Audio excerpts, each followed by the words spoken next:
ನಡೆದಾಡುವ ದೇವರು ತ್ರಿವಿಧ ದಾಸೋಹಿ ಶ್ರೀ ಶಿವಕುಮಾರ ಸ್ವಾಮಿಗಳ 7ನೇ ವರ್ಷದ ಸಂಸ್ಮರಣೆ ಕಾರ್ಯಕ್ರಮ ಇವತ್ತು ಸಂತೆಮರಳಿಲಿ ನಡೀತಾ ಇದೆ. ಸ್ವಾಮಿಗಳು ಬಂದ ತಕ್ಷಣ ನನ್ನ ಹತ್ರನೇ ಬ್ಯಾಗ್ ಕೊಟ್ಬಿಟ್ಟು ತಗೊಂಡು ನಡಿಯಪ್ಪ ಅಂತ ಹೇಳಿದ್ರು. ನಡೆದಾಡುವ ದೇವರು ಶಿವಕುಮಾರ ಸ್ವಾಮಿಗಳಿಗೆ, ಅಕ್ಷರ ದಾಸೋಹಿ ಶಿವಕುಮಾರ ಸ್ವಾಮಿಗಳಿಗೆ. ನಿನ್ನರಿವೇ ನಿನಗೆ ಗುರುವಾಗಲಿ, ಕಾಯಕವೇ ಕೈಲಾಸ, ದಯವೇ ಇಲ್ಲದ ಧರ್ಮ ಅದಾವುದಯ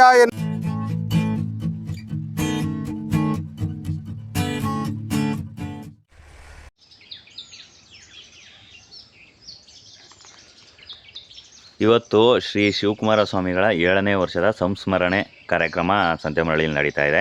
ಇವತ್ತು ಸಂತೆಮರಳಿ ಸರ್ಕಲಲ್ಲಿ ಶಿವಕುಮಾರ ಸ್ವಾಮಿಗಳನ್ನು ನೆನೆದು ದಾಸೋಹ ಕಾರ್ಯಕ್ರಮವನ್ನು ಏರ್ಪಡಿಸಿದ್ದೀವಿ.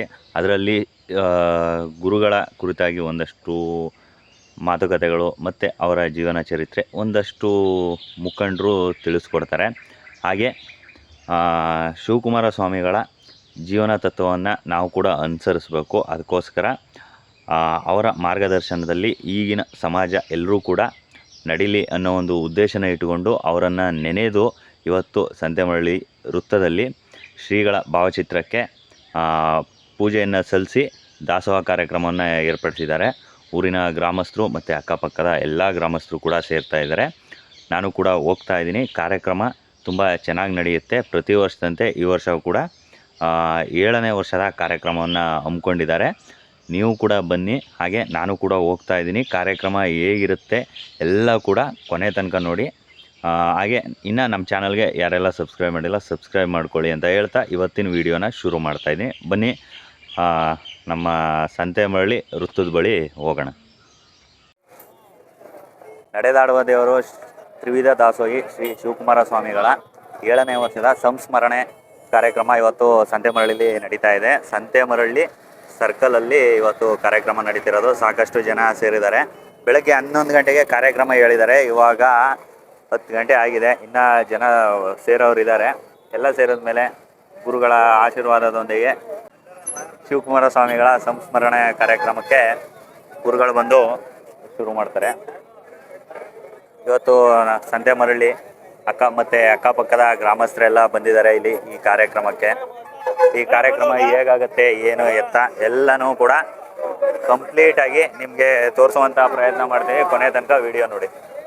ಇವತ್ತು ಸಂತೆಮರಳಿ ವೃತ್ತದಲ್ಲಿರುವಂತಹ ಅಂದರೆ ಸಂತೆಮರಳಿ ಬಸ್ ಸ್ಟ್ಯಾಂಡಲ್ಲಿರುವಂತಹ ಶ್ರೀ ಶಿವಕುಮಾರ ಸ್ವಾಮಿಗಳವರ ವೃತ್ತದಲ್ಲಿ ಈ ಕಾರ್ಯಕ್ರಮನ ಹಮ್ಮಿಕೊಳ್ಳಲಾಗಿದೆ. ಮೊದಲನೇದಾಗಿ ಇದು ಎಲ್ಲಿದೆ ಏನು ಎತ್ತ ಅಂತ ನಿಮಗೆ ತಿಳಿಸ್ಬಿಡ್ತೀನಿ. ಇದು ಸಂತೆಮರಳಿ ಅನ್ನೋ ಒಂದು ಗ್ರಾಮ, ಚಾಮರಾಜನಗರ ಜಿಲ್ಲೆ, ಚಾಮರಾಜನಗರ ತಾಲೂಕು, ಸಂತೆಮರಳಿ ಹೋಬಳಿ. ಇದು ಇಲ್ಲಿಂದ 4 ಮುಖ್ಯ ಪ್ರಮುಖ ಸಿಟಿಗಳು, ನಗರಗಳಿಗೆ ಇಲ್ಲಿಂದ ಕನೆಕ್ಟ್ ಆಗುತ್ತೆ ಈ ಸರ್ಕಲ್ಲಿಂದ. ಅಂದರೆ ಎಡಗಡೆ ಹೋದರೆ ಚಾಮರಾಜನಗರ, ಈ ಪಶ್ಚಿಮವಾಗಿ ಹೋದರೆ ನಂಜನಗೂಡು, ಹಾಗೆ ಇಲ್ಲಿ ಈ ಕಡೆ ಉತ್ತರ ಮುಖವಾಗಿ ಹೋಯಿತು ಅಂದರೆ ನಮಗೆ ಮೈಸೂರು ಭಾಗ ಬರುತ್ತೆ. ಮತ್ತು ಹೀಗೆ ಕೆಳಗಡೆ ಬಂತು ಅಂದರೆ ಪೂರ್ವ ಭಾಗಕ್ಕೆ ಕೊಳ್ಳೇಗಾಲ. ಈ ನಾಲ್ಕು ನಗರಗಳನ್ನು ಕನೆಕ್ಟ್ ಮಾಡೋಕ್ಕೆ ಇರುವಂಥ ಒಂದು ಮುಖ್ಯವಾದಂಥ ಸರ್ಕಲ್ ಅಂದರೆ ಇದು ನಮ್ಮ ಸಂತೆಮರಳಿ ಸರ್ಕಲ್ಲು. ಇಲ್ಲಿ ಇವತ್ತು ಶ್ರೀ ಶಿವಕುಮಾರ ಸ್ವಾಮಿಗಳ 7ನೇ ವರ್ಷದ ಸಂಸ್ಮರಣೆ ಕಾರ್ಯಕ್ರಮವನ್ನು ನಮ್ಮ ಸಂತೆಮರಳಿ ಗ್ರಾಮಸ್ಥರು ಹಾಗೆ ಅಕ್ಕಪಕ್ಕದ ಗ್ರಾಮಸ್ಥರು ಹಮ್ಮಿಕೊಂಡಿದ್ದಾರೆ. ಸಾಕಷ್ಟು ಕ್ಷೇತ್ರದಲ್ಲಿ ಮಕ್ಕಳ ವಿದ್ಯಾಭ್ಯಾಸ, ದಾಸೋಹ, ಹಾಗೆ ವಸತಿ, ಇನ್ನಿತರ ಎಲ್ಲ ಕ್ಷೇತ್ರಗಳಲ್ಲೂ ಕೂಡ ಶ್ರೀಗಳ ಕೊಡುಗೆ ಅಪಾರ ಅಂತಲೇ ಹೇಳ್ಬೋದು. ಹಾಗೆ ನಾನಿವತ್ತು ಇಲ್ಲಿ ಗುರುಗಳ ಸರ್ಕಲ್ ಒಳಗಡೆ ಬಂದಿದ್ದೀನಿ. ಸೊ ಎಲ್ರಿಗೂ ನಮಸ್ಕಾರ. ನಾನು ನಿಮ್ಮ ಅರುಣ್ ಚಿಟ್ಟು. ಇವತ್ತಿನ ಕಾರ್ಯಕ್ರಮಕ್ಕೆ ನಿಮ್ಮೆಲ್ಲರಿಗೂ ಸ್ವಾಗತ. ಸಂತೆಮರಳಿಲಿ ನಡೆಯುತ್ತಿರುವಂಥ ಕಾರ್ಯಕ್ರಮದ ಸಂಪೂರ್ಣ ವಿಡಿಯೋನ ನಾನಿವತ್ತು ಅರುಣ್ ಚಿಟ್ಟು ಯೂಟ್ಯೂಬ್ ಚಾನಲಲ್ಲಿ ಪ್ರಸಾರ ಮಾಡ್ತಾಯಿದ್ದೀವಿ. ಎಲ್ಲರೂ ಕೂಡ ಕೊನೆ ತನಕ ವಿಡಿಯೋ ನೋಡಿ. ಹಾಗೆ ಶ್ರೀಗಳ ಆಶೀರ್ವಾದಕ್ಕೆ ನೀವು ಕೂಡ ಪಾತ್ರರಾಗಿ ಅಂತ ಕೇಳ್ಕೊಳ್ತೀನಿ. ಹಿಂದೂ ಧರ್ಮದ ಬಾವುಟ ಇಲ್ಲಿ ಪ್ರದರ್ಶನ ಮಾಡ್ತಾರೆ. ಗ್ರಾಮದ ಎಲ್ಲ ಮುಖ್ಯಸ್ಥರುಗಳು ಕೂಡ ಇಲ್ಲಿ ಬಂದು ಸೇರಿದ್ದಾರೆ ಇವತ್ತಿನ ಕಾರ್ಯಕ್ರಮಕ್ಕೆ. ಪರಮ ಪೂಜ್ಯ ಡಾಕ್ಟರ್ ಶಿವಕುಮಾರ ಮಹಾಸ್ವಾಮಿಗಳವರ 7ನೇ ದಾಸೋಹ ದಿನವನ್ನು ಈ ದಿನ ಚಾಮರಾಜನಗರ ಜಿಲ್ಲೆಯ ಎಲ್ಲ ಹೋಬಳಿ ಮತ್ತು ತಾಲೂಕು ಮಟ್ಟದಲ್ಲಿ ಕಾರ್ಯಕ್ರಮಗಳನ್ನು ಹಮ್ಮಿಕೊಳ್ತಾ ಇದ್ದೇವೆ. ಈ ದಿನ ನಿನ್ನೆ ದಿನ ಗುಂಡ್ಲುಪೇಟೆ ಕಾರ್ಯಕ್ರಮ ನಿಮಿತ್ತ ಕಾರ್ಯಕ್ರಮ ಇರೋದ್ರಿಂದ ಇವತ್ತು ಸಂತಮರಳ್ಳಿ ಭಾಗದಲ್ಲಿ ಸಂತಮರಳ್ಳಿ ಹೋಬಳಿಯ ಕೇಂದ್ರ ಸ್ಥಾನವಾದ ಸರ್ಕಲ್ನಲ್ಲಿ ನಮ್ಮ ಪರಮ ಪೂಜ್ಯರ ಒಂದು 7ನೇ ದಾಸೋಹ ದಿನವನ್ನು ಎಲ್ಲ ನಮ್ಮ ಸಮಾಜದ ಬಂಧುಗಳು ಮತ್ತು ಎಲ್ಲ ಸಮಾಜದವರು ಒಟ್ಟುಗೂಡಿ ಪರಮ ಪೂಜ್ಯರು ಏನು ತಮ್ಮ ಜೀವಿತಾವಧಿಯಲ್ಲಿ ಎಲ್ಲ ಜನಾಂಗದ ಮಕ್ಕಳಿಗೆ ಮತ್ತು ಜನತೆಗೆ ದಾಸೋಹ, ಅನ್ನದಾಸೋಹ, ಆರೋಗ್ಯ ಎಲ್ಲ ಸಮಾಜ ಮುಖ್ಯ ಕೆಲಸಗಳನ್ನ ಮಾಡಿಕೊಂಡು ಎಲ್ಲ ಜನರ ಜೀವನಾಡಿಯಾಗಿ ಕೆಲಸವನ್ನು ಮಾಡಿಕೊಂಡಿದ್ರು. ಅವರು ಯಾವುದೇ ಫಲಾಪೇಕ್ಷೆ ಇಲ್ಲದೆ, ಯಾವುದೇ ಅಧಿಕಾರದ ಆಸೆಗಳಿಲ್ಲದೆ, ಯಾವುದೇ ಒಂದು ನಿರೀಕ್ಷೆಯನ್ನು ಇಟ್ಕೊಳ್ಳದೆ ಸಮಾಜ ಸೇವೆಯನ್ನು ತಮ್ಮ 100 ವರ್ಷಗಳಿಗೂ ಹೆಚ್ಚು ಕಾಲ ಸಮಾಜ ಸೇವೆಯನ್ನು ಮಾಡಿಕೊಂಡು ಪರಮ ಪೂಜ್ಯರು ಈ ಒಂದು ಸಮಾಜಕ್ಕೆ ಮಾರ್ಗದರ್ಶಕರಾಗಿದ್ದರು.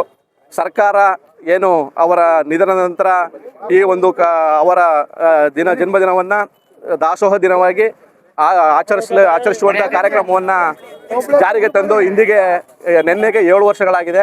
ಆದ್ದರಿಂದ ನಾವೆಲ್ಲ ಜನತೆ ಅವರ ಒಂದು ಮಾರ್ಗದರ್ಶನ ಮತ್ತು ಅವರ ಕೆಲಸ ಕಾರ್ಯಗಳ ಶ್ಲಾಘನವನ್ನು ನೆನೆಸ್ಕೊಳ್ತಾ ಈ ದಿನ ಒಂದು ದಾಸೋಹ ದಿನವನ್ನು ಸಂತಮರಳ್ಳಿಯಲ್ಲಿ ಹಮ್ಮಿಕೊಂಡಿದ್ದೇವೆ. ಡಾಕ್ಟರ್ ಶಿವಕುಮಾರ ಸ್ವಾಮಿಗಳವರ 7ನೇ ಪುಣ್ಯ ಸ್ಮರಣೆಯ ಪ್ರಯುಕ್ತ ಸಂತೇಮರಳ್ಳಿ ವೃತ್ತದಲ್ಲಿ ಶ್ರೀ ಶಿವಕುಮಾರ ಸ್ವಾಮಿಗಳ ವೃತ್ತದಲ್ಲಿ ನಮ್ಮ ಗ್ರಾಮದ ಎಲ್ಲ ಮುಖಂಡರುಗಳು, ಅಕ್ಕಪಕ್ಕದ ಗ್ರಾಮದ ಎಲ್ಲ ಮುಖಂಡರುಗಳು ಸೇರಿ ಇವತ್ತು ನಡೆದಾಡುವೆಯವರು ಇಂತ ಹೆಸರು ಪಡೆದಿರ್ತಕ್ಕಂಥ ಶಿವಕುಮಾರ ಸ್ವಾಮಿಗಳವರ ಸ್ಮರಣೆಯನ್ನು ಮಾಡುತ್ತಾ ಅವ್ರು ಏನು ಹಾಕೊಟ್ಟು ಹೋಗಿದ್ದಾರೆ ದಾರಿಯಲ್ಲಿ, ಅದೇ ರೀತಿ ಕೊನೆ ಪಕ್ಷ 20% ಯಾರನ್ನ ನಡೆದರೆ ಅವ್ರು ಶಿವಕುಮಾರ ಸ್ವಾಮಿಗಳ ಆತ್ಮಕ್ಕೆ ಶಾಂತಿ ದೊರೆಯುತ್ತೆ ಅಂತ ಹೇಳಿ ನಮ್ಮ ಎಲ್ಲ ಗ್ರಾಮದ ಪ್ರಮುಖರಿಗೂ ವಂದಿಸಿ ನಮ್ಮನ್ನು ಇದಕ್ಕೆ ಈ ಸಭೆಗೆ ಆಹ್ವಾನಿಸಿ ಮಾತಾಡೋ ಅವಕಾಶ ಮಾಡಿಕೊಟ್ಟಂಥ ತಮ್ಮ ಬಂಧುಗಳಿಗೂ ಅಕ್ಕಪಕ್ಕದ ಗ್ರಾಮಸ್ಥರಿಗೂ ಮಾದಪ್ಪ MP ಶಂಕರ್ ಅವರಿಗೂ ನಮ್ಮ ಹೋಬಳಿ ಅಧ್ಯಕ್ಷರಾದ ಪರ್ವತಪ್ಪನವರಿಗೂ ವಂದಿಸಿ ನನಗೆ ಅವಕಾಶ ಮಾಡಿಕೊಟ್ಟು ತಮಗೆಲ್ಲರೂ ವಂದಿಸಿ ನಾನು ಮಾತನ್ನು ಮುಗಿಸ್ತಾ ಇದ್ದೇನೆ. ಇವತ್ತು ನಡೆಯುತ್ತಿರುವಂಥ ಕಾರ್ಯಕ್ರಮದಲ್ಲಿ ಪ್ರಸಾದ ವ್ಯವಸ್ಥೆ ಕೂಡ ಇದೆ. ಏನು ಪ್ರಸಾದ ಮಾಡಿದ್ದಾರೆ, ಏನು ಎತ್ತ ತೋರಿಸ್ಬಿಡೋಣ. ನಮ್ಮ ಪ್ರಮೋದಣ್ಣ ಇದ್ದಾನೆ. ಏನಣ್ಣ ನೀನೇ ಅಡುಗೆ ಮಾಡಿ ಇದು ಮಾಡಿದ್ದು ಪ್ರಸಾದ? ಶಿವಕುಮಾರ ಸ್ವಾಮಿಗಳ ದಿನದ ಪ್ರಯುಕ್ತ ಈ ದಿನ ಪ್ರಸಾದ ವಿತರಣೆ ಬಿಸಿಬೇಳೆಭಾತ್ ಮಾಡಿದ್ದೀವಿ. ಈಗ ವಿತರಣೆ ಮಾಡಬೇಕು. ಪೂಜೆ ಎಲ್ಲ ಆಗಿದೆ ನೋಡಿ. ಎಷ್ಟಕ್ಕೆ ಮಾಡಿದ್ರಿ? ಏನೋ ಎತ್ತ ಎಲ್ಲ ಹೇಳ್ಬಿಡಿ. 50 kg ಬಿಸಿಬೇಳೆಭಾತ್ ಮಾಡಿದ್ದೀವಿ. 700-800 ಜನಕ್ಕೆ ಪ್ರಸಾದ ವಿನಿಯೋಗ ಇದೆ.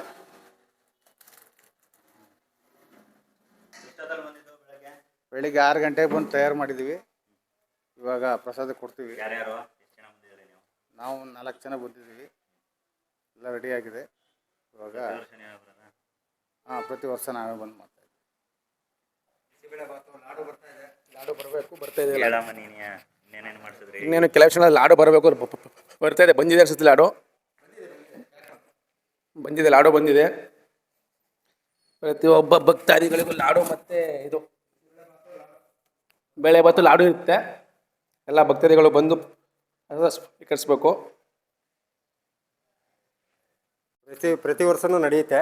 ತುಂಬ ಚೆನ್ನಾಗಿ ಎಲ್ಲ ಜನ ಪ್ರತಿ ವರ್ಷವೂ ಕೂಡ ಅನ್ನದಾಸೋಹ ತುಮಕೂರಿನಲ್ಲಿ ಏನು ನಡೀತೈತೆ ಅದಿಲ್ಲ ಅಂದ್ರೂ ಕೂಡ ಅವರ ಮಾರ್ಗದರ್ಶನದಲ್ಲಿ ನಮ್ಮ ಕೈಲಿ ಏನಾಗುತ್ತೆ ಸುತ್ತಮುತ್ತ ಹಳ್ಳಿ ಎಲ್ಲರೂ ಸೇರ್ತಾ ಇದ್ದಾರೆ. ಇವತ್ತು 1000 ಜನ ಸೇರ್ತಾ ಇದ್ದಾರೆ. ತುಂಬ ಚೆನ್ನಾಗಿ ಅದ್ಭುತವಾಗಿ ಪ್ರತಿ ವರ್ಷವೂ ನಡೀತಾ ಇದೆ. ಮತ್ತು ನೆಕ್ಸ್ಟ್ ಏಪ್ರಿಲ್ಗೆ ಇನ್ನೂ ವಿಜೃಂಭಣೆಯಿಂದ ಇನ್ನೂ ಗ್ರ್ಯಾಂಡಾಗಿ ಶಿವಕುಮಾರ ಸ್ವಾಮಿಗಳ ಸ್ಟ್ಯಾಚ್ಯೂ ನಿಲ್ಲಿಸೋದಕ್ಕೋಸ್ಕರ ಅದು ಒಂದು ಏರ್ಪಾಡು ಮಾಡಿಕೊಂಡು ಅದರ ಒಂದು ದಾರಿನಲ್ಲೇ ಇವತ್ತು ಹೋಗೋದಕ್ಕೆ ಶ್ರಮಿಸ್ತಾ ಇದ್ದಾರೆ. ಎಲ್ಲರಿಗೂ ಒಳ್ಳೆಯದಾಗಿ. ನೋಡಿದ್ರಲ್ಲ, ಈಗ ಪ್ರಸಾದ ಕೂಡ ರೆಡಿಯಾಗಿದೆ. ಇನ್ನು ಕೆಲವೇ ಕ್ಷಣಗಳಲ್ಲಿ ಪೂಜಾ ಕಾರ್ಯಕ್ರಮ ಶುರುವಾಗುತ್ತೆ. ಈಗ ಪೂಜೆಗೆ ಹೋಗೋಣ, ಪೂಜೆ ನೋಡ್ಕೊಂಡು ಬರೋಣ. ಹಾಗೆ ಹಿಂದ್ಗಡೆ ಪ್ರತಿ ವರ್ಷ ಕೂಡ ಇಲ್ಲಿ ಪ್ರಸಾದ ವಿನಿಯೋಗ ಕಾರ್ಯಕ್ರಮ ಶ್ರೀಗಳ ಆಶೀರ್ವಾದದೊಂದಿಗೆ ಇಲ್ಲಿ ನಡೀತಾ ಇದೆ. ಇನ್ನೇನು ಕೆಲವೇ ಕ್ಷಣದಲ್ಲಿ ಪೂಜೆ ನಡೆಯುತ್ತೆ. ಪೂಜೆ ಹೋಗೋಣ ಬನ್ನಿ. ಸ್ವಾಮಿಗಳು ಬಂದ ತಕ್ಷಣ ನನ್ನ ಹತ್ರನೇ ಬ್ಯಾಗ್ ಕೊಟ್ಬಿಟ್ಟು ತಗೊಂಡು ನಡಿಯಪ್ಪ ಅಂತ ಹೇಳಿದ್ರು. ಸ್ವಲ್ಪ ಲೇಟಾಗೇನೋ ಬಂದರು ಅನ್ಸುತ್ತೆ. 11 ಗಂಟೆಗೆ ಹೇಳಿದ್ರು. ಇವಾಗ ಟೈಮು ಕೂಡ ಓಕೆ 11 ಗಂಟೆ ಆಗೈತೆ. ನಾಗಣ್ಣ ಅವರು, ಪ್ರಕಾಶಣ, ಹಾಗೆ ಸುತ್ತಮುತ್ತಲಿನ ಎಲ್ಲರೂ ಕೂಡ ಬಂದಿದ್ದಾರೆ. ಇನ್ನೇನು ಇವಾಗ ಪೂಜಾ ಕಾರ್ಯಕ್ರಮ ಶುರುವಾಗುತ್ತೆ. ನಾಗಣ್ಣ ಹಿಡಿದು ಇಲ್ಲಿ ನಮ್ಮ ಗೌಡ್ರು, ಕಾಗಲೋಡಿ ಗೌಡ್ರು, ಅಕ್ಕಪಕ್ಕದವರು ಎಲ್ಲ ಬಂದವ್ರೆ.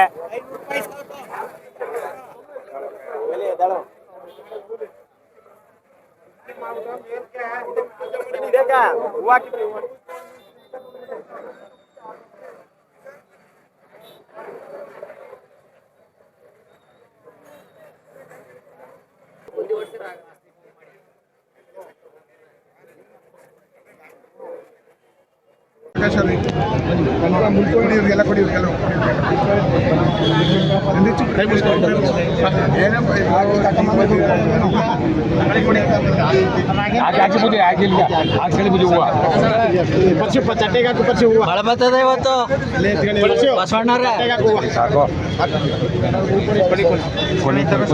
ಮಾದಪ್ಪ ಮಳೆ ಬರ್ತದೆ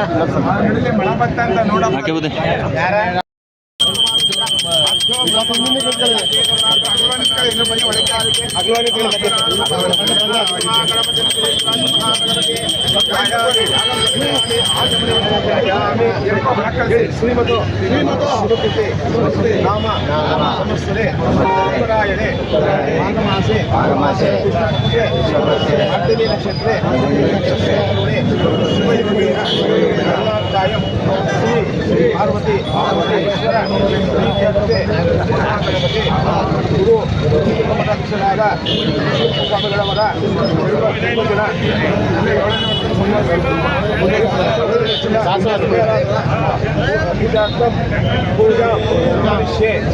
ದೋಷ ಸರ್ವದೋಷ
ಸಿದ್ಧಗಂಗಾ ಶ್ರೀಗಳ ಪಾದಕ್ಕೆ ಶಿವಕುಮಾರ ಮಹಾಸ್ವಾಮಿಗಳಿಗೆ, ಅಕ್ಷರ ದಾಸೋಹಿ ಶಿವಕುಮಾರ ಸ್ವಾಮಿಗಳಿಗೆ, ದಾಸೋಹಿ ರತ್ನ ಶಿವಕುಮಾರ ಮಹಾಸ್ವಾಮಿಗಳಿಗೆ. ಸೊ ಇವಾಗ ಸಾಕಷ್ಟು ಜನ ಕೂಡ ಸೇರ್ಕೊಂಡ್ರು, ಒಂದಷ್ಟು ಟ್ರಾಫಿಕ್ ಜಾಮ್ ಕೂಡ ಆಗ್ತಾ ಇದೆ.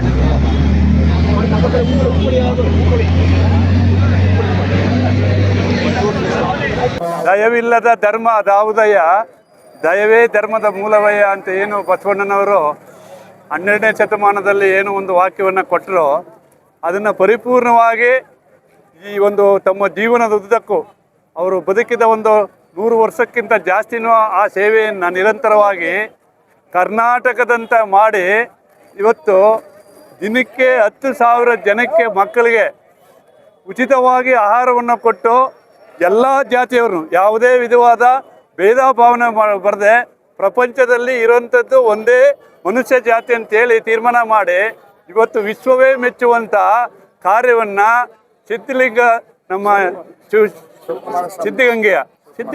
ಸಿದ್ಧಗಂಗೆಯ ಶಿವಕುಮಾರ ಸ್ವಾಮಿಯವರು ಮಾಡಿರುವಂಥದ್ದು ಇಡೀ ಪ್ರಪಂಚಕ್ಕೆ ಗೊತ್ತಿದೆ. ಬಹುಶಃ ಅವರಿಗೆ ಭಾರತ ರತ್ನ ಕೊಡಬೇಕಿತ್ತು. ಇವತ್ತು ರಾಷ್ಟ್ರ ಯಾರ್ಯಾರಿಗೂ ಕೊಡ್ತಾ ಇದೆ, ಅದು ದೊಡ್ಡ ವಿಷಯ ಅಲ್ಲ. ಭಾರತ ರತ್ನವನ್ನು ಅವರು ಕೊಡಬೇಕಿತ್ತು. ಸಾವಿರಾರು ಮಕ್ಕಳು ಇವತ್ತು ಎಲ್ಲ ಕಡೆನೂ ನೋಡ್ಬೋದು, ಪ್ರತಿಯೊಂದು ಅವ್ರ ಅಂಗಡಿ ಮುಂದೆ ಮನೆ ಮುಂದೆ ಶಿವಕುಮಾರ ಸ್ವಾಮಿ ಫೋಟೋ ಹಾಕೊಂಡು ಮಾಡ್ತಾ ಇದ್ದಾರೆ. ಅವರೇನು ಸುಮ್ಮನೆ ಮಾಡ್ತಾ ಇಲ್ಲ, ಅವರ ಜೀವನಕ್ಕೆ ದಾರಿ ದೀಪವಾಗಿ ಅವ್ರು ಬಂದು ಇವತ್ತು ಲಕ್ಷಾಂತರ ಕುಟುಂಬವನ್ನು ಬೆಳಗಿದಂಥ ಇಡೀ ಕರ್ನಾಟಕವನ್ನು ಬೆಳಗುವಂಥ ಒಂದು ಚೈತನ್ಯ ಶಕ್ತಿ ಶಿವಕುಮಾರ ಸ್ವಾಮಿಯವರು. ಅಂಥ ಶಿವಕುಮಾರ ಸ್ವಾಮಿಯವರನ್ನು ಸಂತೇಮರಳ್ಳಿ ಸರ್ಕಲ್ಲಿ ನಮ್ಮ ಈ ಮಾದಪ್ಪ ಮತ್ತು ಅವರ ತಂಡದವರು ಈ ಸರ್ಕಲ್ಲಿಗೆ ಅದು ಹೆಸರಿಟ್ಟು ಮಾಡ್ತಾ ಇರೋದು ನಿಜವಾಗ್ಲೂ ಭಾಳ ಶ್ರೇಷ್ಠವಾದ ಕೆಲಸ. ಅವರು ಯಾವುದೇ ರಾಜಕೀಯ ವ್ಯಕ್ತಿ ಇಟ್ಟಿಲ್ಲ, ಯಾವುದೇ ಸ್ವಾರ್ಥಕ್ಕಾಗಿ ಮಾಡ್ತಾ ಇಲ್ಲ. ಈ ನಾಡಿಗೆ ಕರ್ನಾಟಕ ರತ್ನ ಆದಂಥ ಶಿವಕುಮಾರ ಸ್ವಾಮಿಯವ್ರದ ಒಂದು ನೆನಪು ಯಾವಾಗಲೂ ಇರಲಿ ಅಂತೇಳಿ ಇಂಥ ಕಾರ್ಯಕ್ರಮವನ್ನು ಪ್ರತಿ ವರ್ಷ ಮಾಡ್ಕೊಂಬರ್ತಾ ಇದ್ದಾರೆ. ಇಂಥ ಕಾರ್ಯಕ್ಕೆ ಈ ಭಾಗದಲ್ಲಿ ಇರೋರೆಲ್ಲ ಬಂದು ಸಹಕಾರ ಕೊಡ್ತಿದ್ದಾರೆ. ಇದು ನಿಜವಾದ ಶ್ರೇಷ್ಠವಾದ ಕೆಲಸ. 7ನೇ ವರ್ಷದ ಏನು ತ್ರಿವಿಧ ದಾಸೋಹಿ, ನಾವು ಅವ್ರು ಭಾರತ ರತ್ನ ಕೊಡದೆ ಹೋದ್ರು ನಾವು ಭಾರತ ರತ್ನ ಅನ್ಕೋಣ, ಎಲ್ಲರೂ ಅಂದ್ರೆ ಅದು ಆಗುತ್ತೆ. ಅವ್ರು ಭಾರತ ರತ್ನ, ಕರ್ನಾಟಕ ರತ್ನ, ಎಲ್ಲಕ್ಕಿಂತ ಹೆಚ್ಚಾಗಿ 2ನೇ ಬಸವಣ್ಣ ನಡೆದಾಡ ದೇವರು ಅಂತ ಏನು ಕರೆದಿದ್ದೀವಿ, ಆ ಒಂದು ಕಾರ್ಯಕ್ರಮನ ಮಾದಪ್ಪ ಕುಟುಂಬ, ನಮ್ಮ ಮಾದಪ್ಪನವ್ರ ಕುಟುಂಬ ಹಾಗೂ ಅವರ ತಂಡದವರು ಪ್ರತಿ ವರ್ಷ ಅವರ ಪುಣ್ಯ ದಿನ, ಹುಟ್ಟಿದ ಜನ್ಮದಿನ ಮತ್ತು ಪುಣ್ಯರಾಧನೆ ಎರಡನ್ನೂ ಸಹ ಈ ಚಾಮರಾಜನಗರ ಭಾಗದಲ್ಲಿ ವಿಶೇಷವಾಗಿ ಮಾದಪ್ಪನವರು ಭಾಳ ಒಂದು ವಿಷಯದಲ್ಲಿ ಆ ಒಂದು ದೇವರನ್ನ ನೆನೆಸ್ಕೊಳ್ಳೋ ಕಾರ್ಯಕ್ರಮ ಮಾಡ್ತಾರೆ. ಎಲ್ಲ ನಮ್ಮ ರೈತ ಪರ ಎಲ್ಲ ಸಾರ್ವಜನಿಕರು ಅವ್ರಿಗೆ ಒಂದು ಒಳ್ಳೆಯ ಆಶೀರ್ವಾದ ಕೊಡಲಿ ದೇವರು.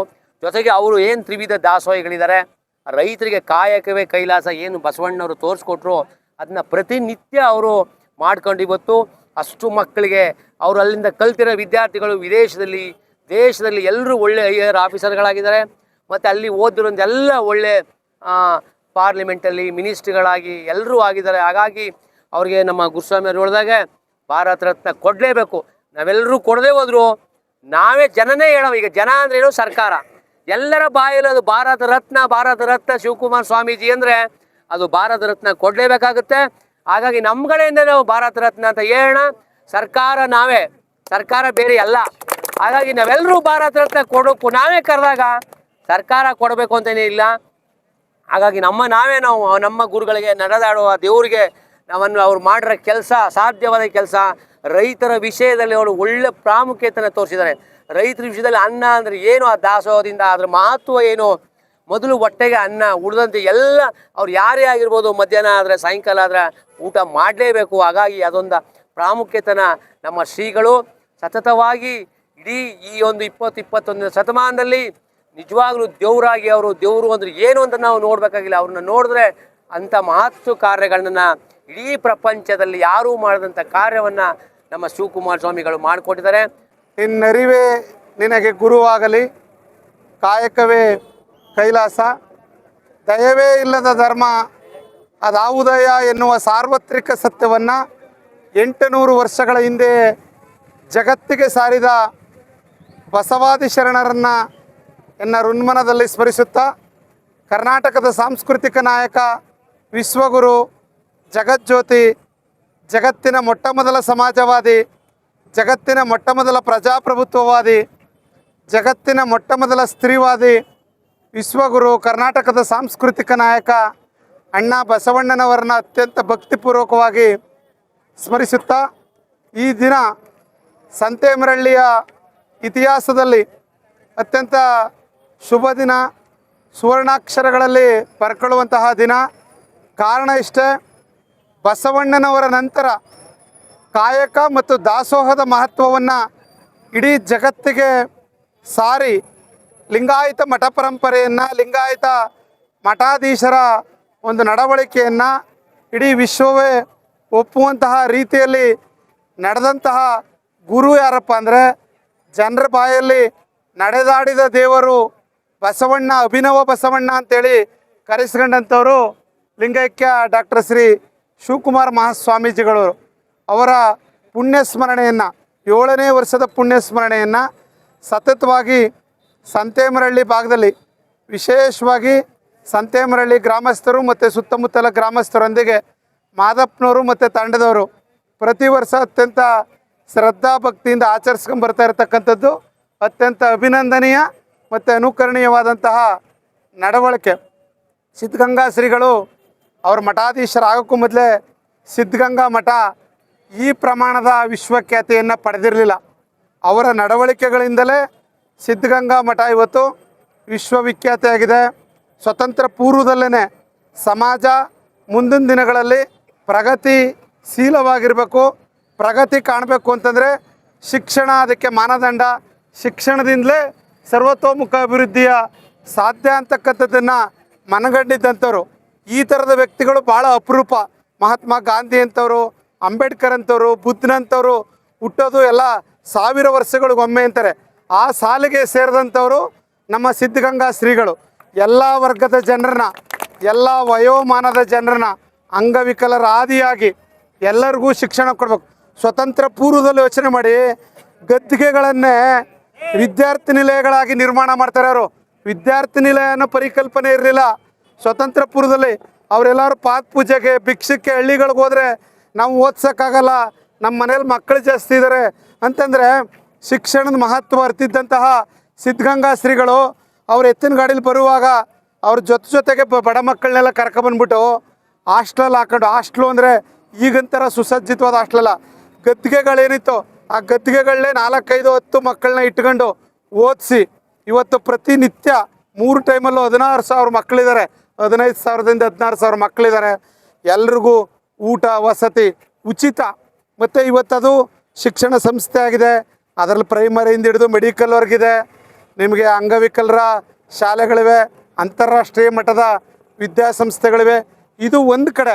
ಆದರೆ ಬಸವಾದಿ ಶರಣರ ಚಿಂತನೆಗಳನ್ನು ಸಾಕಾರ ಮಾಡುವಲ್ಲಿ ಸಿದ್ಧಗಂಗೆ ಮಠವನ್ನೇ ಅನುಭವ ಮಂಟಪವಾಗಿ ರೂಪಿಸಿದ ಕೀರ್ತಿ ಲಿಂಗೈಕ್ಯ ಡಾಕ್ಟರ್ ಶ್ರೀ ಶಿವಕುಮಾರ ಮಹಾಸ್ವಾಮೀಜಿಗಳವ್ರಿಗೆ ಸಲ್ಲುತ್ತೆ. ನಾವೆಲ್ಲರೂ ಕೂಡ ಅವ್ರ ಸಂದರ್ಭದಲ್ಲಿ ಇಲ್ಲಿ ಬದುಕಿದ್ವಿ, ಅವ್ರನ್ನ ಕಣ್ಣಾರೆ ನೋಡಿದ್ವಿ, ಅವ್ರ ಆಶೀರ್ವಾದವನ್ನು ಪಡೆದಿದ್ವಿ ಅಂತಕ್ಕಂಥದ್ದು ನಮ್ಮೆಲ್ಲರಿಗೂ ಹೆಮ್ಮೆಯ ವಿಷಯ ಅಂತ ಹೇಳ್ತಾ, ಈ ಭಾಗದಲ್ಲಿ ಪ್ರತಿ ವರ್ಷ ಈ ರೀತಿ ಸ್ಮರಣೆಯ ಜೊತೆಗೆ ಸೇವಾ ಕಾರ್ಯಗಳನ್ನು ಕೂಡ ವಿಸ್ತರಣೆ ಮಾಡ್ಕೊಂಡು ಹೋಗ್ತಕ್ಕಂಥದ್ದು ಸಿದ್ಧಗಂಗಾ ಶ್ರೀಗಳಿಗೆ ಹೆಚ್ಚು ಪ್ರಿಯ ಅಂತ ಹೇಳ್ತಾ ನನ್ನ ಮಾತಿಗೆ ವಿರಾಮವನ್ನು ನೀಡ್ತಾ ಇದ್ದೇನೆ. ಜೈ ಗುರು ಬಸವೇಶ್. ಪರಮ ಪೂಜ್ಯ ಶ್ರೀ ಶ್ರೀ ಶ್ರೀ ಸಿದ್ಧಗಂಗಾ ಶಿವಕುಮಾರ ಸ್ವಾಮಿಗಳನ್ನು ನೆನೆಸುತ್ತಾ ನಾನು ಒಂದು 4 ಮಾತನಾಡ್ತೀನಿ. ಯಾಕೆಂದರೆ ಎಲ್ಲರೂ ಹೇಳಿದ್ದಾರೆ, ಎಲ್ಲ ಲೀಡರ್ಗಳು ಹೇಳಿದ್ದಾರೆ. ಸಿದ್ಧಗಂಗಾ ಶ್ರೀಗಳ ಬಗ್ಗೆ ಏನೂ ಹೇಳೋದಿಲ್ಲ, ಎಲ್ಲರಿಗೂ ಗೊತ್ತಿರೋದೆ. ಇಡೀ ಜಗತ್ತಿನಲ್ಲಿ ಏಕೈಕ ವ್ಯಕ್ತಿ ಶಿವಕುಮಾರ ಸ್ವಾಮೀಜಿಗಳು. 1907ರಲ್ಲಿ ಜನನ ಆಗುತ್ತೆ ಅವ್ರದ್ದು. 1907ನೇ ಇಸ್ವಿನಲ್ಲಿ ಜನನ ಆಗುತ್ತೆ ಸ್ವಾಮೀಜಿದು. ವೀರಾಪುರ ಅಂತೇಳಿ ತುಮಕೂರು ಡಿಸ್ಟಿಕ್ ಮಾಗಡಿ ತಾಲೂಕು. ನಂತರ 2019ರಲ್ಲಿ ಲಿಂಗೈಕ್ಯರಾಗ್ತಾರೆ. ಇಡೀ ಜಗತ್ತಿನ ಮಠದ ಅಂದರೆ ಈ ಮಿಷನರೀಸ್ ಕಲ್ಚರಲ್ಲಿ 89 ವರ್ಷಗಳು ಮಠದ ಅಧ್ಯಕ್ಷರಾಗಿದ್ದು ಏಕೈಕ ವ್ಯಕ್ತಿ ಪ್ರಪಂಚದಲ್ಲಿ. ಒಬ್ಬರೇನೆ 89 ವರ್ಷಗಳು ಮಠದ ಅಧ್ಯಕ್ಷ ಸ್ಥಾನವನ್ನು ಪರಿಪೂರ್ಣವಾಗಿ ಮಾಡಿ ಒಂದೇ ಒಂದು ದಿನ ಅವ್ರ ಮನೇಲಿ 13 ಮಕ್ಕಳು ಬಡತನದಲ್ಲಿ ಹುಟ್ಟಿದವರು. ಅವರು ತಾಂತ್ರಿಕ ವಿದ್ಯಾವನ್ನು ಪಡ್ಕೊಂಡಂಥವ್ರು, ಇಂಜಿನಿಯರ್ ಆಗಿದ್ದರು. ಮನೆ ಬಗ್ಗೆ, ತಂದೆ ಬಗ್ಗೆ, ತಾಯಿ ಬಗ್ಗೆ ಯಾರ ಬಗ್ಗೆನೂ ಒಂದು ಯೋಚನೆ ಮಾಡಿಲ್ಲ ಅವರು. ಮಠಕ್ಕೆ ಬಂದ ನಂತರ 80% ರೈತ ಸಮುದಾಯದ ಭಾರತದಲ್ಲಿ ಅವ್ರಿಗೆ ಅದು ಗೊತ್ತಿತ್ತು ತುಂಬ ಚೆನ್ನಾಗಿ, ಭಾಳ ಚೆನ್ನಾಗಿ ಚಿಕ್ಕ ವಯಸ್ಸಿನಲ್ಲೇ ಅದನ್ನು ಅರ್ಥ ಮಾಡ್ಕೊಂಡಿದ್ರು ಸ್ವಾಮೀಜಿಯವರು. ಭಾರತದ 80% ಜನಸಂಖ್ಯೆ ಹಳ್ಳಿಯಲ್ಲಿದೆ ಅನ್ನೋ ಸತ್ಯ ಗೊತ್ತಿದ್ದಾದ್ರಿಂದ ಅವರು ಈ 80% ಜನಕ್ಕೆ ಯಾವ ಅನುಕೂಲ ಇರಲಿಲ್ಲ. ಈಗ ನಿಮಗೆಲ್ಲ ಇದೆ ಇಲ್ಲಿರೋರಿಗೆ, ನಿಮ್ಮ ಕೈಯಲ್ಲೇ ಒಂದು ಅಂಗೈಯಲ್ಲಿ ಹಿಡ್ಕೊಂಡ್ರೆ ಜಗತ್ತು ನೋಡ್ಬೋದು. ರಸ್ತೆ ಇಲ್ಲ, ಲೈಟ್ ಇಲ್ಲ, ಯಾವ ಇನ್ಫ್ರಾಸ್ಟ್ರಕ್ಚರ್ ಇಲ್ಲ ಅಲ್ಲಿ. ಇದನ್ನೆಲ್ಲ ಅರಿತುಕೊಂಡು ಶಿಕ್ಷಣ ಒಂದೇ ಮುಖ್ಯ ಅಂತ ಹೇಳಿ ಅವರು ಆ ದಿಕ್ಕಿಗೆ ಯೋಚನೆ ಮಾಡ್ಕೊಂಬಂದವರು. ಮತ್ತೊಂದಿನ ಅವ್ರ ಮನೆ ಕಡೆ ಯೋಚನೆ ಮಾಡಲ್ಲ ಸ್ವಾಮೀಜಿಯವರು. ನೀವು ಒಳಗಡೆ ಹೋಗಿ ನೋಡಿದ್ರೆ, ನೀವು ಮಠಕ್ಕೆ ಎಲ್ಲರೂ ಹೋಗಿರ್ತಾರೆ ಸಾಮಾನ್ಯವಾಗಿ, ಆ ಫೀಲಿಂಗು ಬೇರೆ ಎಲ್ಲೂ ಬರಲ್ಲ. ಮೊನ್ನೆ ಉಪರಾಷ್ಟ್ರಪತಿಯವರು ಅದನ್ನ ಹೇಳಿದ್ದಾರೆ, ನಾನು ಎಲ್ಲೆಲ್ಲೋ ಹೋಗಿದ್ದೀನಿ, ನಂಗೆ ಈ ಥರ ಶಾಂತಿ ಸಮಾಧಾನ ನಂಗೆ ಎಲ್ಲೂ ಸಿಕ್ಕಿಲ್ಲ ಅಂತ ಹೇಳಿದ್ರು ಉಪರಾಷ್ಟ್ರಪತಿಯವರು. ಓಪನಾಗಿ ಹೇಳಿದ್ರು ಅವರು. ನಾನು ಮತ್ತೊಂದು ಸತಿ ಬರಬೇಕು ಅಂತ ಹೇಳಿದ್ದಾರೆ. ಏನಕ್ಕೆ ಅದು ಅಂದರೆ, ಭಾರತದ ಹಳ್ಳಿಗಾಡಿನ ಜನಗಳನ್ನು ಉನ್ನತ ಶಿಕ್ಷಣ ಕೊಡಬೇಕು ಅನ್ನೋ ಚಿಂತನೆ ಅವ್ರಿಗೆ ಆವಾಗಲೇ ಇತ್ತು. ಆವಾಗ ನಮ್ಗೆ ಆಲೋಚನೆಗಳೇ ಇರಲಿಲ್ಲ. ಯಾರೋ ಒಂದು ಊರಲ್ಲಿ 4 ಕುಟುಂಬ 5 ಕುಟುಂಬ ಮಾತ್ರ ವಿದ್ಯಾವಂತರು ಇರ್ತಾರೆ ಅಂತ ನಂಗೆ ಅನಿಸುತ್ತೆ. ಬೆಳಗ್ಗೆ ಎದ್ದರೆ ರೈತರ ಮಕ್ಕಳು ಏನು ಮಾಡ್ತಿರೋ, ದನ ಕರುಗಳು, ಅವ್ರಿಗೆ ಎಮ್ಮೆ ಹಸು ಅಂತ ಹೇಳಿ ಬದುಕನ್ನು ನಡೆಸ್ತಿದ್ರು. ಇಲ್ಲ, ಇದರಿಂದ ಆಚೆಗೆ ಇನ್ನೊಂದು ಜಗತ್ತಿದೆ, ನೀವು ಶಿಕ್ಷಣ ಪಡ್ಕೋಬೇಕು ಅಂತ ಹೇಳಿ ಮೂಲ ಅವರ ಉದ್ದೇಶ ಅನ್ನ, ಅಕ್ಷರ, ಆಶ್ರಯ ಇವುಗಳನ್ನು ಕೊಡೋದಕ್ಕೆ ಮಾತ್ರ ಚಿಂತನೆ ಮಾಡಿದ್ದವರು. ಅದೇ ನಿಟ್ಟಿನಲ್ಲಿ ಈಗಿರುವ ಸಿದ್ಧಲಿಂಗ ಸ್ವಾಮೀಜಿಗಳು ಚಾಚು ತಪ್ಪದೆ, ನೀವು ಎಷ್ಟು ಜನರು ಹೋಗಿರಿ, ಒಂದು ಸತಿ ನೋಡಿದ್ರೆ ಕರೆದು ಮಾತಾಡಿಸ್ತಾರೆ. ಮತ್ತು ಯಾರು ದೊಡ್ಡವರು ಚಿಕ್ಕವರು, ಇವ ಮೇಲು ಕೀಳು ಅನ್ನೋ ಭಾವನೆನೇ ಇಲ್ಲ ಅವ್ರ ಹತ್ರ. ಸಿದ್ಧಲಿಂಗ ಸ್ವಾಮೀಜಿ ಅವ್ರ ಹತ್ರ ಚಿಕ್ಕವರು ನಾವು ಹೋಗ್ತೀವಲ್ಲ, ನೋಡ್ತೀವಿ ಎಲ್ಲರೂ, ಯಾರೇ ಬರಲಿ ಒಂದು ದಿನ ನೀವು ಭೇಟಿ ಮಾಡಿದ್ರೆ 2ನೇ ಸರಿ ಮಾತಾಡಿಸ್ತಾರೆ. ಸೊ ಅದನ್ನು ಅವರು ಮುಂದುವರಿಸ್ಕೊಂಡು ಹೋಗ್ತಾ ಇದ್ದಾರೆ. ಆದ್ದರಿಂದ ನಾವೆಲ್ಲರೂ ಈಗ ಮಾಧವಸ್ವಾಮಿ ಹೇಳ್ದಂಗೆ ಸೇವಾ ಕಾರ್ಯವನ್ನು ಅವರು ಮೆಚ್ಚುತ್ತಾರೆ ಅಂದಂಗೆ ಅದನ್ನು ಮಾಡೋಣ ಸಂದರ್ಭ ಬಂದರೆ. ಮತ್ತು ಇದೇ ಸಂದರ್ಭದಲ್ಲಿ ನಾನು ಬಯಸ್ತೀನಿ ಹೇಳೋದಕ್ಕೆ, ಒಂದು ಸ್ಟ್ಯಾಚು ಮಾಡಬೇಕು ನಮ್ಮಲ್ಲಿ, ಒಂದು ಸಿದ್ಧಗಂಗೆ ಅವ್ರದ್ದು. ಮತ್ತು ಹಾಗೆ ಸುತ್ತೂರಿನವರು, ಸುತ್ತೂರು ಸ್ವಾಮೀಜಿನೂ ಅಷ್ಟೇ ಭಾಗದಲ್ಲಿ ಅವರಿಲ್ಲ ಅಂದರೆ ಭಾಳ ಕಷ್ಟ ಆಗ್ತಿತ್ತು. ಮುಖ್ಯವಾಗಿ ಹೇಳಬೇಕಂದ್ರೆ ಶರಣರು ಕರ್ನಾಟಕದ ಉದ್ದಗಲಕ್ಕೂ ಕೆಲಸ ಮಾಡಿದ್ದಾರೆ. ಅವರೆಂದೂ ಅವ್ರ ಮನೆಗೋಸ್ಕರ ಮಾಡ್ಕೊಳ್ಳಿಲ್ಲ.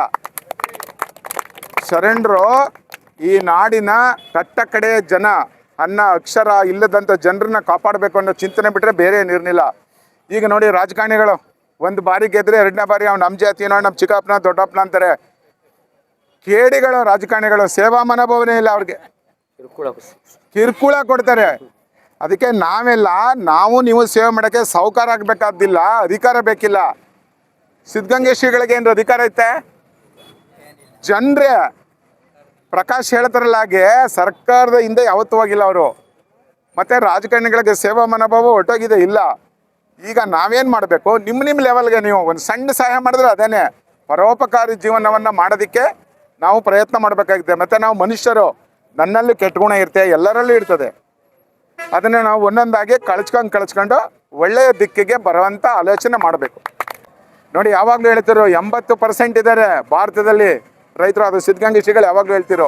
ಯಾರೋ ಪ್ರಕಾಶ್ ಅವರು, ಗುರುಸ್ವಾಮಿ ಅವರು ಹೇಳಿದ್ರು, ಯಾರೇ ಹೇಳಿರೋದನ್ನ ನಿಮ್ಮೂರು ಮಳೆಯಾಗಿದ್ದ ಬೆಳೆಯಾಗಿದ್ದ ಯಾವರು ಅಂತ ಕೇಳ್ತಿರೋ, ಬೇರೆ ಯಾರು ಕೇಳಲ್ಲ ಅದನ್ನ. ಮತ್ತು ಮಠಗಳು ಶ್ರೀಮಂತ ಆಗಬಾರ್ದು, ಭಕ್ತರು ಜನರು ಶ್ರೀಮಂತರಾಗಬೇಕು. ಅವ್ರು ಯಾವಾಗಲೂ ಹೇಳ್ತಿರೋದನ್ನ. ರಾಜೇಂದ್ರ ಸ್ವಾಮಿಗಳು ಅಷ್ಟೇ, ಅವ್ರು ಕರಡಿಗೆ ಇಟ್ಬಿಟ್ಟು ಮಕ್ಕಳಿಗೆ ಊಟ ಹಾಕ್ತಿದ್ರು. ಜಯಸೇನ್ ರಾಜೇಂದ್ರ ಸ್ವಾಮಿಗಳು ಅವರು ಚಿನ್ನದ ಕರಡಿಗೆಯನ್ನು ಮಾರಾಟ ಮಾಡಿ ಶೆಟ್ರಂಗಡಿನಲ್ಲಿ ಆ ದುಡ್ಡಿನಿಂದ ನಡೆಸಿದ್ರು. ಪ್ರಾಬ್ಲಮ್ ಆಗಿ ಅಷ್ಟೊಂದು ನಿಂತೋಗಿತ್ತು ಆ ಥರ. ಹಾಗೆ ಎಲ್ಲ ಶರಣರು ಮಾಡ್ತಾ ಇದ್ದಾರೆ. ನಾವು ಅವ್ರ ಜೊತೆ ಕೈ ಜೋಡಿಸಿ ಅವ್ರನ್ನ ನೆನ್ಕೊಳ್ಳೋಣ ನಾವೆಲ್ಲ ಸೇರಿ. ನಮ್ಮ ಭಾಗದ ಎಲ್ಲ ಜನರಿಗೆ, ಬಂದಿದ್ದವ್ರಿಗೆಲ್ಲ ನನ್ನ ಧನ್ಯವಾದಗಳು. ಎಲ್ರಿಗೂ ಶಿವಕುಮಾರ ಸ್ವಾಮಿಗಳು ಮತ್ತು ಸಿದ್ಧಗಂಗೆ ಸುತ್ತೂರು ಶ್ರೀಗಳ ಆಶೀರ್ವಾದ ಸಿಕ್ಕಲಿ ತಮಗೆಲ್ಲ ಅಂತ ಬೇಡ್ಕೊಂತೀನಿ.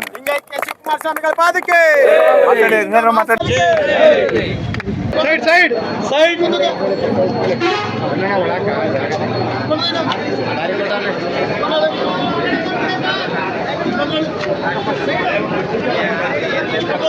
ಹೋಗಿ ಆಕಡೆ ದಯವಿಟ್ಟು ಅಲ್ಲೇ ಜಾಗಿಲ್ಲ.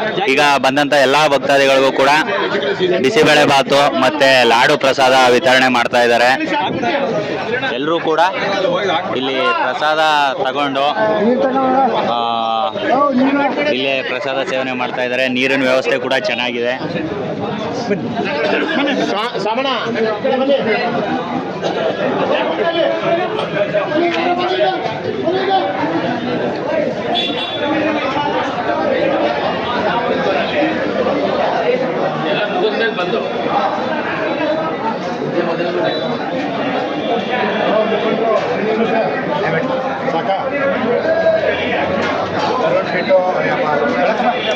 ಹಾಕಿಸ್ಕಣ